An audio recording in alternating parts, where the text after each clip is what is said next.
تو اللہ تعالیٰ اور حضور اقدس صلی اللہ علیہ وسلم فرماتے ہیں اپنی فکر کرو، جو لوگ غلط راستے پر جا رہے ہیں وہ تمہیں نقصان نہیں پہنچائیں گے اگر تم خود ہدایت پر ہو، لہذا اپنی فکر کرو۔ اور ہوتا بھی یہ ہے کہ جب تک آدمی اپنے عیوب کی طرف نظر نہیں کرتا اس وقت تک دوسروں کے عیوب بہت نظر آتے۔ اور یہ بہادر شاہ ظفر مرحوم نے کہا تھا کہ تھے جو اپنی برائی سے بے خبر، رہے اوروں کے ڈھونڈ سے عیب و ہنر، پڑی اپنی برائی پر جو نظر تو نگاہ میں کوئی برا نہ رہا۔ تو یہ جائزہ، خود احتسابی، اپنا خود احتساب کرنا، یہ دعوت ہے قرآن کریم۔ آج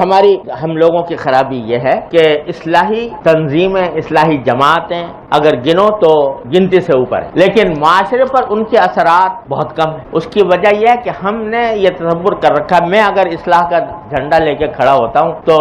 میں یہ سمجھتا ہوں دوسروں کی اصلاح کرنی، اصلاح کا آغاز دوسروں سے ہوگا، اپنی برائی سے بے خبر ہو جاتا۔ نتیجہ یہ کہ میری آواز میں کوئی تاثیر نہیں ہوتی، میرے پیغام میں کوئی اثر نہیں ہوتا، دل سے نہیں نکل، جو دل سے نکلنے والی بات ہوتی ہے وہ براہ راست دلوں پر اثر انداز ہوتی ہے، اور جو محض ایک تقریر کرنے کے شوق میں بات کہی جا رہی ہو، ایک کان سے داخل ہوتی دوسرے کان سے نکل، دلوں سے پر اثر نہیں ہوتا۔ حضرت شاہ اسماعیل شہید رحمۃ اللہ علیہ، اللہ تعالیٰ ان کے درجات بلند فرمائے، ایک مجلس میں سینکڑوں انسان توبہ کرتے، کیوں؟ فرمایا حضرت حکیم الامت مولانا ثانوی فرماتے ہیں کہ ان کے دل میں دوسروں دعوت کا جذبہ اور اپنی اصلاح کا جذبہ اس طرح ہو گیا تھا جیسے کہ انسان کی بشری حاجتیں ہوں، جیسے بھوک میں آدمی کھائے بغیر نہیں رہ سکتا، اسی طرح وہ اپنی اصلاح کی فکر میں اور دوسروں کی اصلاح کی فکر میں کے بغیر نہیں رہ سکتے تھے۔ وہ لمبا چوڑا واز کیا جامع مسجد دہلی کے اندر، واز کرنے کے بعد نیچے اتر رہے تھے تو ایک دیہاتی بیچارہ دور سے بھاگتا ہوا آیا اور آ کے پوچھنے لگا کیا مولوی اسماعیل کا واز ختم ہو گیا؟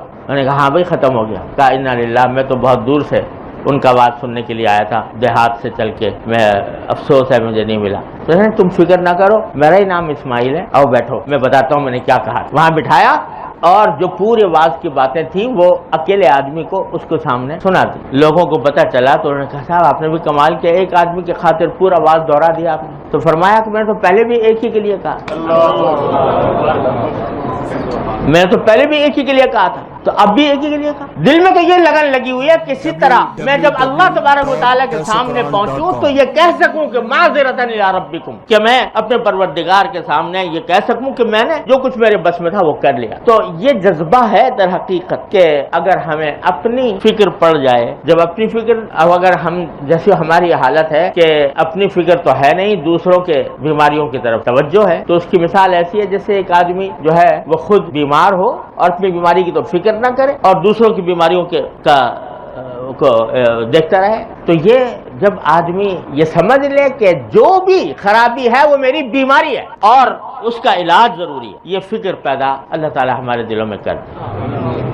اس کا راستہ کیا ہے، کس طرح یہ فکر پیدا ہو؟ تو جب قرآن نے کہا ہے کہ اپنی خبر لو، تو بھائی رات کو سونے سے پہلے اگر ہم میں سے ہر شخص اس بات کا جائزہ لے کہ صبح جب ہوئی تھی اور صبح سے لے کر اب تک جو وقت گزرا ہے اس نے میری زندگی کا ایک دن کم کر دی، یہ زندگی جو ہے نا اس کا ایک ایک لمحہ بڑا قیمتی، یہ پتہ نہیں کب ختم ہو۔ جو کچھ اللہ تبارک و تعالیٰ نے ہمیں زندگی دی ہے وہ اس لیے دی ہے تاکہ آخرت کے لیے وہ سرمایہ بن، وہ سرمایہ دن بدن گھٹ رہا ہے۔ تو ہر روز رات کو بیٹھ کر اس کا جائزہ ہم لے لیا کریں کہ صبح سے لے کر جو وقت آیا تھا تو اس میں دیکھوں کیا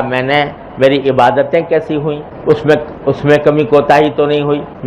میرے معاملات یعنی خرید و فروخت کے معاملات، روزی کمانے کے معاملات وہ کیسے ہوئے، حلال ہوئے کہ حرام ہوئے، اس میں کوئی عنصر حرام کا تو نہیں شامل ہوا، میرے اخلاق، لوگوں کے ساتھ برتاؤ، معاشرت، اس میں میری ذات سے کسی کو تکلیف تو نہیں پہنچی، اور میرے دل میں تکبر، حسد، ریاکاری، نام و نمود، یہ بیماریاں تو نہیں پیدا ہوئی۔ اس کا جائزہ لے اور جائزہ لے کر پھر اس بات کا عزم کرے کہ آئندہ میں اپنی ان بیماریوں سے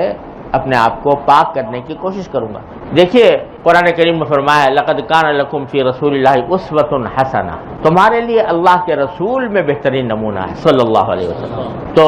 آپ نے ہر چیز کا نمونہ پیش کیا ہے، عبادات کا بھی،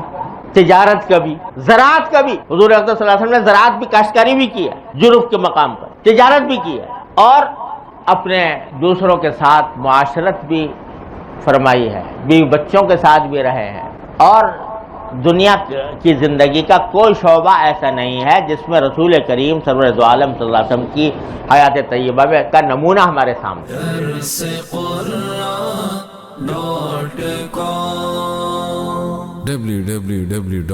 www.darsequran.com